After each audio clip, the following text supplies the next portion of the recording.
In our continued hunt for OEM perfection on this here Toyota Celsior, aka LS400, next up on the agenda we have these OEM motor mounts. Now evidently these are fluid filled, even though I don't hear anything, so they really help tremendously with the dampening and kind of ride quality. I think that this motor mount over here on this side, the passenger side on the Celsior, the driver's side on the LS400s is probably pretty roasted, so we're gonna see how that is. The reason why is whenever the car starts, the engine kicks pretty hard this way, so I have a feeling that this particular engine is, this motor mount is probably pretty toasted, like I said. So as you know, in my projects, I'm going to go OEM as much as possible, and in this case, these motor mounts are very readily accessible, and they're not exactly cheap. They're about 250 bucks for the pair of them shipped, which is pretty steep, but I'm really hoping that they have a really positive impact on the ride overall. Now, I don't think you guys have actually seen under the hood of this particular car, so not really a whole lot to see because there's so much plastic covering everything, but it's just really interesting to see this 1UZ with the Toyota logo on it because it's just like a little placard that I bet you could probably peel off, and then the Lexus one could go in its place. But of course, we have the V8 motor symbol on it, so that's nice. Now, in order to get to the motor mount, evidently the easiest way to do this that doesn't involve any kind of subframe nonsense is to get this kind of air scoop situation out, get all this out, and then what you can do is apparently pull off the AC compressor and then the power steering pump, just simply slide them off their studs, not actually fully remove them, and then you know, once the car's on ramps, we'll be able to get to those motor mounts pretty easy. I actually can't even see them, which is slightly concerning. Evidently, this is fairly difficult as a job to do overall. Apparently, this is a monumental pain in the ass. From what I understand, the driver's side, aka passenger side on the Celsior, is a whole lot easier. This side is typically the really bothersome side, people say. So let's go ahead and dig in and see if that holds true. We're gonna do this anyway because I really do think that the motor mounts are gonna be pretty important. So we'll see how this goes. Actually, you know what? I'm gonna open the hood back up and put the camera up front, and then let's turn the key because I have to move the car anyway, and let's see how the engine moves on a cold start because the engine is totally cold right now. And then after we do this job, we can come back and take another look and kind of compare. All right, here goes the cold start.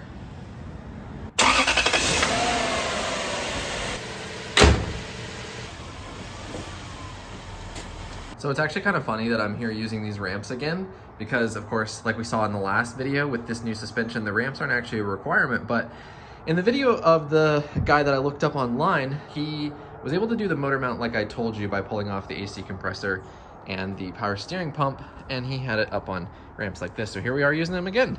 Also, I barely made it, but I learned my lesson this time because I actually needed to go somewhere the other day and the garage wouldn't shut because the front of the car was inside of it by about that much. I know it's kind of silly that I don't use it, but the lighting out here is so much better. Also, something else that I thought was really funny to share with you is that, of course, in the last video, like I mentioned, we put the OEM struts and springs back on and the ride quality is so much better. And I used to have a 2000 LX470, the Lexus Land Cruiser, and I absolutely love that, and I will get another one another day. That one was just so rusty. Every single time I tried to work on it, it was a pain, so I ended up selling it. But that car had the full OME 2.5-inch lift kit on it, so its ride was really aggressive, and I used to get in my girlfriend's Nissan Rogue and think, wow, the suspension is so good, but I just drove that here today, and I was like, oh my God, it was terrible compared to this car. It's really wild. All right, so here we are under the car, and what we're looking at is this big black blob right there. So what we need to do is get that out, and the bottom bolt is actually inside of this cross member right there. And then the top one is gonna be right under that exhaust manifold, which is nice and hot, even though the car was only running for about 2 minutes. And what I need to do is just get a wrench up in there and break that loose. And then the motor mount is gonna come out right here. Most people mention that it's easier to get that out when you take the oil filter off. Maybe it's actually a necessity to take it off. This one doesn't look too terrible. It's fairly accessible through there. Now let's flip to the other side. Then on this side, it definitely does look a bit more complicated. Now we're on the driver's side of the Celsior, we're on the passenger side of US cars, and we can see the motor mount is right in there, right behind this big power steering line that's running here. A couple other things we kind of have in the way are that black wire, looks like a chassis ground strap. Then the yellow and brown wire, there's the oil level sensor, it appears. And then I think I finally discovered that this oil leak is coming from the valve cover, which I understand is fairly common. That's all the way up the top. So we'll get that swapped out at some point soon, but it's not leaking badly enough. It's leaving no puddles in my driveway. So it must be a really, really slow leak, but we still need to get that sorted out. But this mount could be pretty challenging. It does seem like the recommendation to pull the alternator off probably is a prudent one, but it seems like if I can just get these wires out of the way, like if there's enough play to unbolt this power steering line and kind of pull it out of the way, I mean, maybe, because there's that hard line bit of it right up there, which may not be that flexible. It switches to a hard line. It seems like right about there. We're gonna just have to go for it and see if we can get it. I'm wondering if this is any different on the right-hand drive Celsior model versus the LS400, if this is any different. Like, I wondered if maybe the steering rack is flipped and so there's more space through here, or maybe not. I actually don't know. So I've been at this a little while now and have made next to no progress, but I am on the left front. I'm just going to start referring it to the orientation rather than the driver passenger side. But left front, I'm in the back portion behind the steering rack, and there's a bunch of room on this side. And I've been fighting why my 17 wouldn't go on. Now, I've been using one of the ones that has the ratcheting end on it, so the walls of the wrench are a lot thicker, but as soon as I switched over to this one, we can actually kind of see it up there. The wrench goes on perfectly, so now I can go ahead and try to get this off. I'm definitely not going to be able to break this loose by hand, so got another one to do our double wrench trick. So let's see if I can do this with the camera. Oh, nope.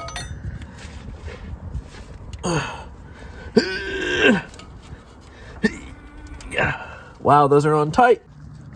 We have not broken it loose. I'm gonna need more leverage.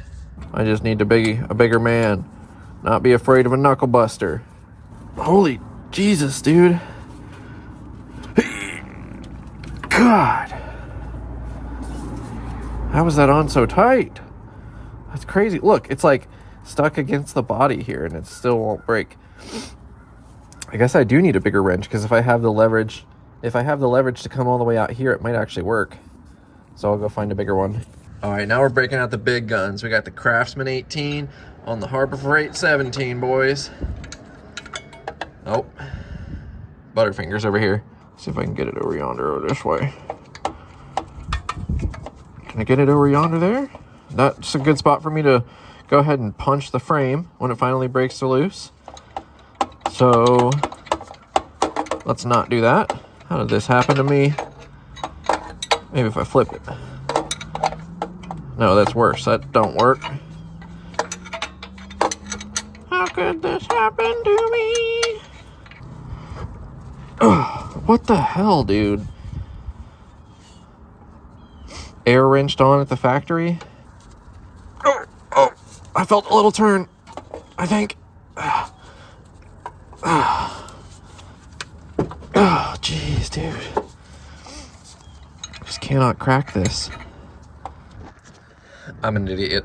I'm an actual idiot. I'm sure some of you were screaming at your screens, I needed to be going that way this whole time. I started off up there, so I thought I had it on lock. I was just tightening this thing. No! Let's see here. If we do it the proper way, can I get it? No, I cannot, because my wrench is just going to fall off. Oh, man, I'm so annoyed. Hopefully this isn't some massive fight now, because I double tightened it. There we go. Yeah, it's broken loose there. Oh, thank God. That was so annoying. I hate when I do that. That one is officially loose. We got it, boys. Yep, it's actually loose now. Thank the baby Jesus. Let's see if I can get you boys the money shot here. Look at that. Look at that nut. Oh, yeah, baby. Come on. Ooh, almost. Ah. Your lady's probably like, what the hell are you watching? Oh, look at it. It's so beautiful. Oh, yes. We went through the pain and the suffering of the wrenches on the upper bolt, but now we get to enjoy the sweet, sweet sound of impact on the bottom one.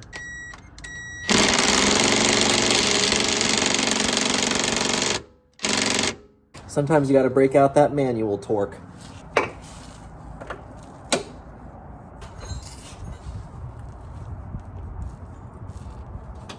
So much easier when you go the right direction. What a strange concept. Almost there. And boom, baby. Bottom nut. So that motor mount is officially free from the chassis. So we just got to figure out this other side. And now that I know the problem that I mentioned to you before about these wrenches being too thick and having to just use a regular old manual turny boy, I'm hoping that this right front side is going to be a whole lot easier. Okay, so I fought with this a little bit, and there's just not going to be a way to get this wrench up in there without removing some of these things that are kind of in the way. So we're going to go ahead and start removing like this little power steering holder situation here. Get this line out of the way. Then it looks like all we need to do is there's this ground strap wire, which is further up here than you can see, but it's kind of in the way. I got the connector off of what appears to be the oil level sensor, and I think that's going to be enough. I think that'll give us enough space to get the wrench up in there, and then hopefully it will allow us the ability to pull the motor mount out without having to pull the alternator off. So we're just going to see how far we can get by removing some basic stuff here. These bolts are nice and oily. It's always a fun situation here. Now let's try to get that ground strap off that's up in there. Hiya! Wow. They do not want this ground strap coming off. There we go. Oh. Wow, that was on there. I lied, so here we are back on top of the engine. It is just not gonna be possible to undo that upper motor mount bolt on this side without some more leverage. And to do that, I need the second wrench on there. And to do that, I gotta get the alternator, which means getting these covers off, which means getting the serpentine belt off, which means loosening the alternator and pulling that forward. So I've not taken this stuff apart yet. I just popped this, and this just comes out one little clip on the bottom. Then there's some bolts here. And then we just gotta take this intake tubing off, and then we should be able to have all the access we need for now.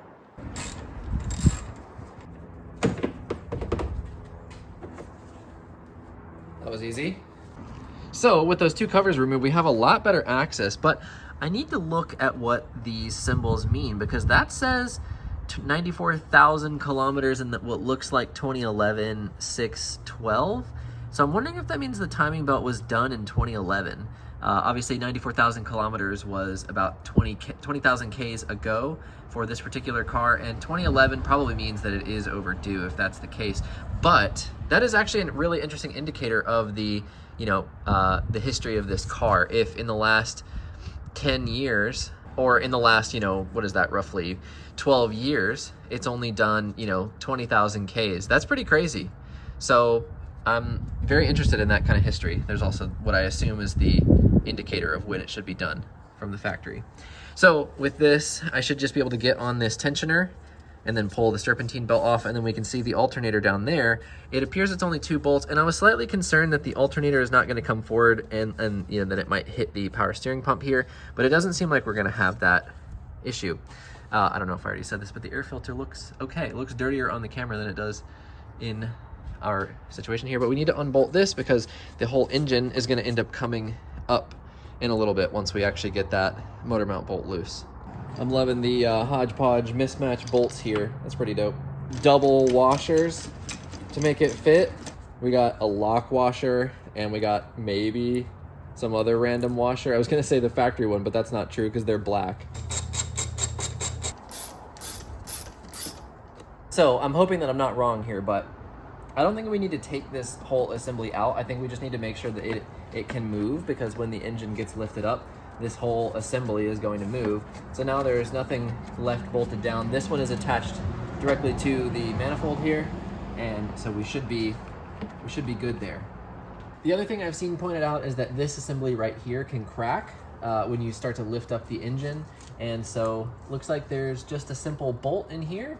So I'll try to undo that so we can give ourselves some play on this, and then that should be all that we need to worry about in terms of components that need to come off so we don't break anything. We're really only going to be lifting the engine up just enough to get our threaded hole out, and then that way the motor mount can come out. Okay, so now I should just be able to get on this tensioner and slip the belt off. And what I'm hoping I can do is just slip it off the alternator only, and that way I don't have to rewire everything else because it looks pretty serpentined in there. Get just off the tensioner, then off that. I'm gonna kind of just dangle it on the tensioner so it goes roughly where it belongs here. And it did loosen around the crank and the power steering pulley, but I think that's enough, and we should just be able to get to the alternator bolts. It looks like there's only 2, which is pretty awesome. Slide the alternator forward, and then we should be able to get to the motor mount. All right, so you rejoined me under the car. I need to go ahead and just cut these 2 zip ties so we have some slack. Then we can undo these alternator bolts. There's one right here and then one up on the top side, which is not gonna be difficult to get to. And then we should just be able to have enough slack to slide the alternator forward. And then we can finally get back to our motor mount top bolt. All right, so that is now freed. I only had to cut one of them, and then the other one kind of slid off the top of that little plastic like bracket kind of thing. So now let's go ahead and try to break these bolts loose. Ooh yeah, you heard that crack. That was nice. Even though you might not have been able to see it, you heard it. See if we can get to this top one while we're still underneath the car. I think that's it right here. Can't actually see it. Let's go from the top. It's a little difficult to see, but I am on that alternator top bolt. So there we go. Nice little cracky wacky. There is the top nut for our alternator. So let's go ahead and just wind this bottom one out. There must be some kind of little dowel on this alternator because it's not falling, and I can still thread this bolt just using my fingers here. And there's not a whole bunch of tension like it's just hanging on this one bolt. Yeah, look at that. Bolt is all the way out along with its companion nut, and it still just hangs there. God. Okay, so our alternator is free. So now I should just be able to kind of slide this forward off of our stud there on the top, but I'm actually not even sure how much I want to take this off. I guess, let's see if I take it off. Or can I even go all the way forward? I might not be able to. There's something else blocking it, it seems. Oh no, it's free now.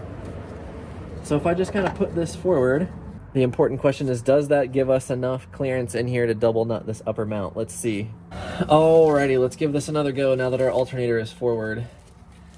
So, man, I'm so tired. Oh, it's gonna be tight. It is going to be tight.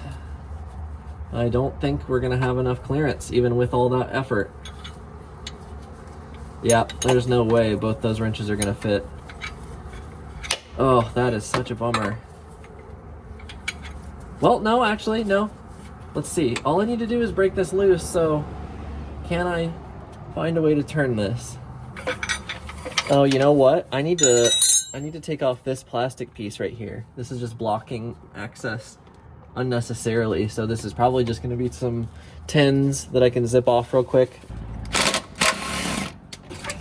Okay, so now how much better off are we? Come on, Mr. Motor Mount. All right, so we are on it now, but it needs to go that way. So I need to find a position where this wrench can go on one click earlier. This is going to be tough and or impossible.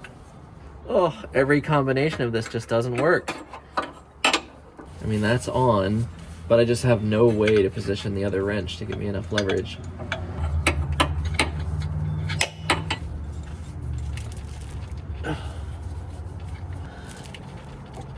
Oh, I think I got it. I think I got it. Oh, please, please, please, please, please, please. Either that or I just strip the bolt. Let's see. That would actually be really fun. I'd enjoy that a lot, to be honest. Nope, I got it. I got it. Yes.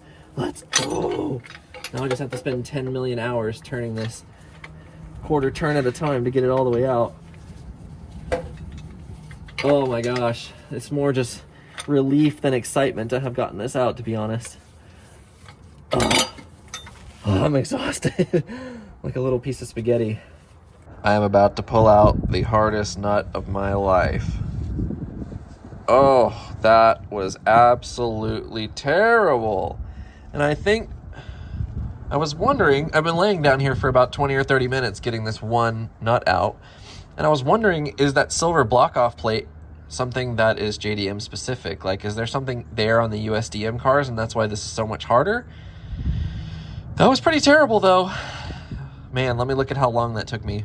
The timestamps on the video to get this one nut out took me 23 minutes. Oh, I thought about so many different things as I was laying here about how much this sucks. I came up with a new segment for the channel called the Suck Score. So I'll figure out the details and tell you more on that later, but we have 3 of the 4 motor mount bolts out. Woo! All right, the lower one on the right front side. Let's crack this loose. Yeah! Here we go. No satisfying crack noise, but it's at least off in 1/1000th the time of the upper nut. Putting it on is going to suck just as much as it did taking it off, so I'm not looking forward to that, but at least we've made progress here. So now that we have all 4 mounts off, we got to use our jack here to lift up the engine just a little bit and then try to slide those mounts out. So I think I have more than enough room on the left front side to slip it out kind of backwards behind that front cross member. I'm a little bit concerned on the right front side with all those other bits and bobs and wires in the way. So we'll see. Hopefully not more stress to come. Something else I saw recommended was to go ahead and loosen the transmission cross member so that when the engine is lifted up, you're not straining that new bushing, and especially for us with the brand new transmission bushing. So I got our handy dandy wood block so as not to smash our drain plug there. So we'll jack it up just a little bit and see if we make any movement and go from there. Yeah, the entire suspension is lifting. What the hell? Had to go just a little bit more, but now we are loose. Look at that. Man, that feels so sketchy. I don't know, like, obviously there's still a substantial amount of weight on the tires, but oh no, damn it. Ugh. I'll clean that later. Do we have enough to get our engine mounts out yet? I highly doubt it. Let's take a look. Have we made any progress even? They are definitely loose, so I can move it around now, but nowhere near enough to get it out. So I guess I just gotta keep going, even though that feels weird. And then I'm on that plastic shielding, so I gotta pay attention to that. Maybe I have to saw this wood block in half.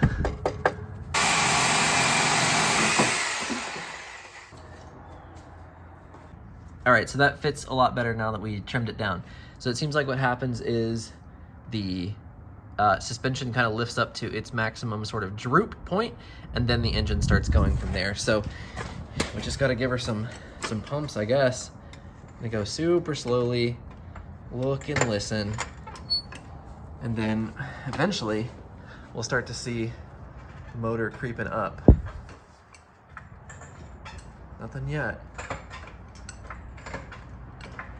There it goes. You can see it now. Lifting up. Slowly but surely. Let's check everything, make sure we're not straining anything. This is the main area of concern back here because this whole thing will get under pressure and evidently snap off. So that whole area looks okay. Another area of concern would be kind of where we shove the alternator down there. I'll double check that. But yeah, I mean, look at this. Look at how loose it is. Pretty crazy.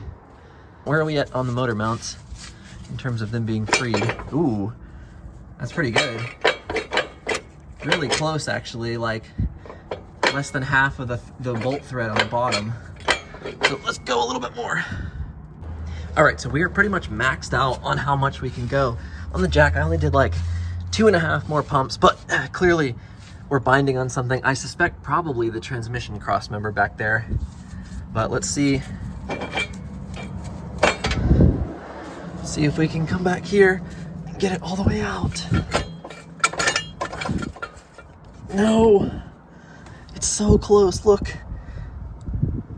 All right, I was just messing with it and I think it's really close. I think what I was doing was trying to push it up when in fact, what needs to happen is you gotta like pull up and then forward towards the motor, and then it should come out like that. It's free on this side at least. So let's see if we have enough room now to pull this out just as one assembly, and we do. Oh wow, hours of work for this. Please, Celsior, for the love of all that is holy, let this one come out with ease. I will be forever grateful. I will never speak another ill word of you. Ooh, she's in there. Oh, come on. Come on. All right, it's sideways, it's sideways. Can we just slink it right through here? Oh yeah, baby, look at that. Perfect, now I just gotta figure out where that heat shield went. There it is. Just wanted to go hang out with the rack and pinion, that's all. Okay, so here they are side by side. My point of reference in this case is this line right here. Tried to line them up to be, you know, fairly close to one another. And as you can see, look at that side by side difference on that. Look at how squished that one is comparatively to the brand new OEM one. And then here is the other side. So this is our right front. And then this one is our left front.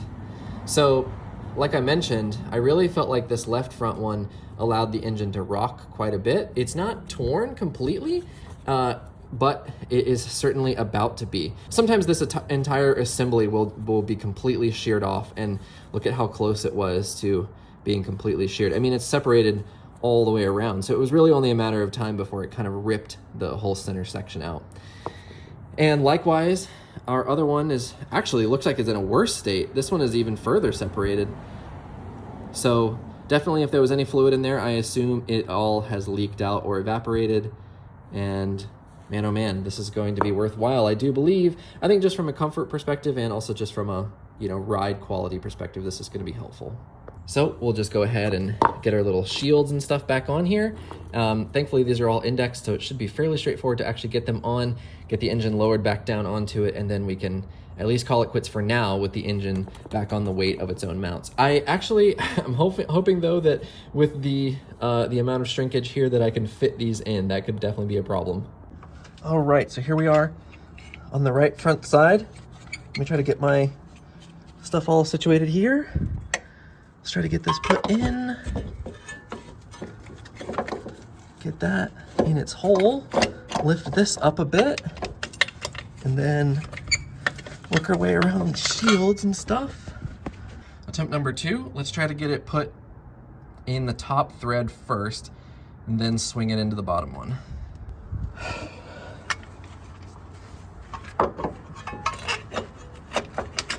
All right, fam, after 25 minutes and a mark on my head from my light, I think I have both of them lined up, and that was very difficult. Very, very, very difficult. So we're gonna go ahead and lower the jack all the way down and see if they are resting properly. We'll see. So far the engine is not falling out of the car. No crazy pops or bangs. Man, oh, I think that's it. The jack is officially off. It looks like we successfully accomplished the mission.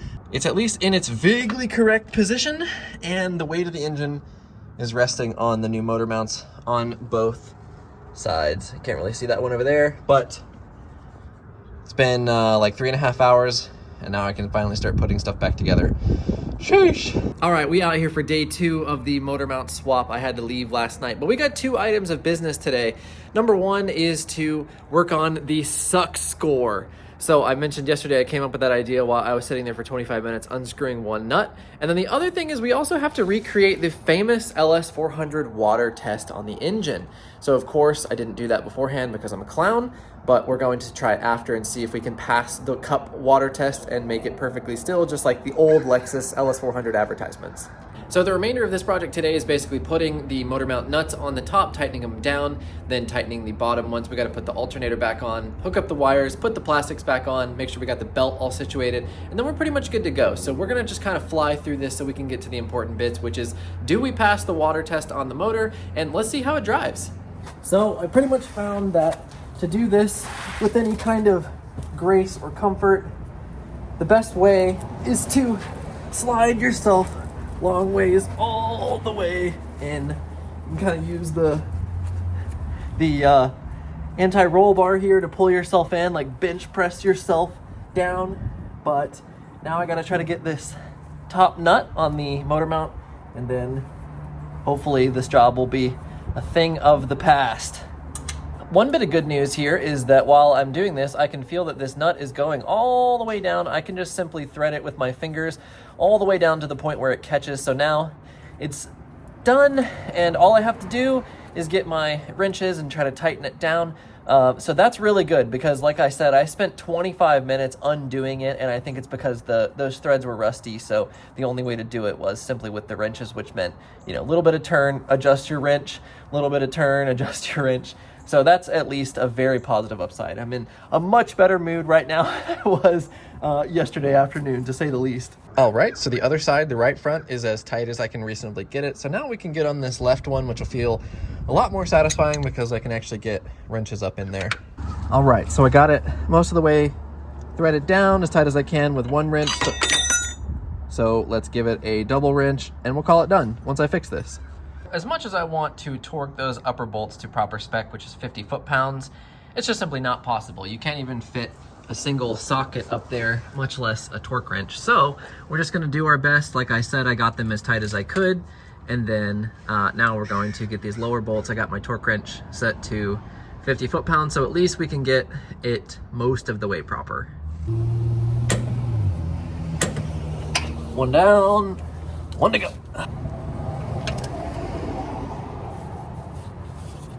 Come on, Mr. Torque Wrench. That's ultra tight. This Harbor Freight torque wrench is leaving a lot to be desired, I would say. All right, so progress is being made. Alternator is back in its home. Got to get the ground strap back on, which was pretty tough to take off because this wire is so strong and situated. Then plug in the sensor there, put the bolts back on this strap here. We're pretty much done. We got to get the belt back on. I can happily say that everything in here is buttoned up. I got the ground strap back on. It was no easier to put on than it was to take off. I don't know why that was so difficult. Got the oil level sensor put back on, got our power steering pump locked back in. So now we got to go back up top, get our belt on, put our covers on, and then we are pretty much done. Thank the baby Jesus. All right, so let's go ahead and get the belt back on. Tensioner here. So get that down there. Okay. I think that's good. I'm putting you up close and personal, so watch the engine for me.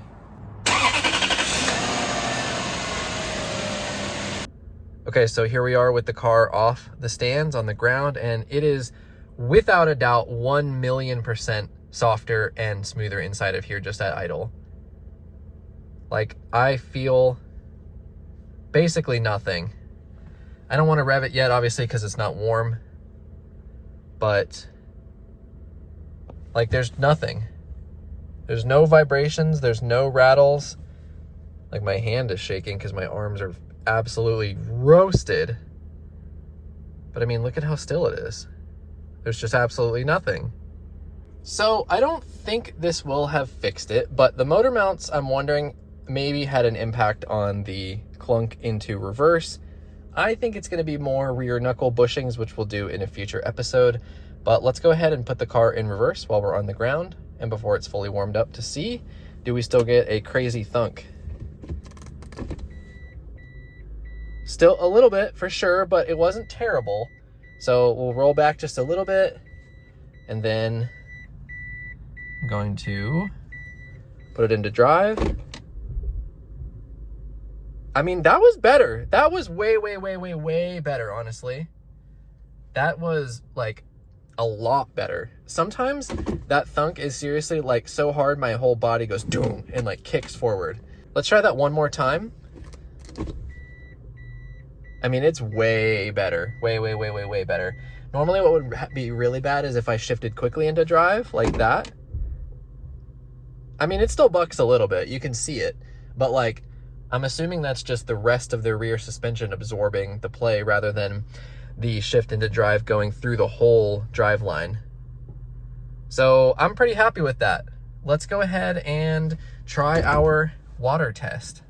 So if you're not familiar with why I'm putting a cup of water on top of my engine, go look at the LS400 advertisements when they showed how smooth this V8 was, that you could start the engine with a cup of water on top and it would barely move. Or not move at all. Let's see how close we can get.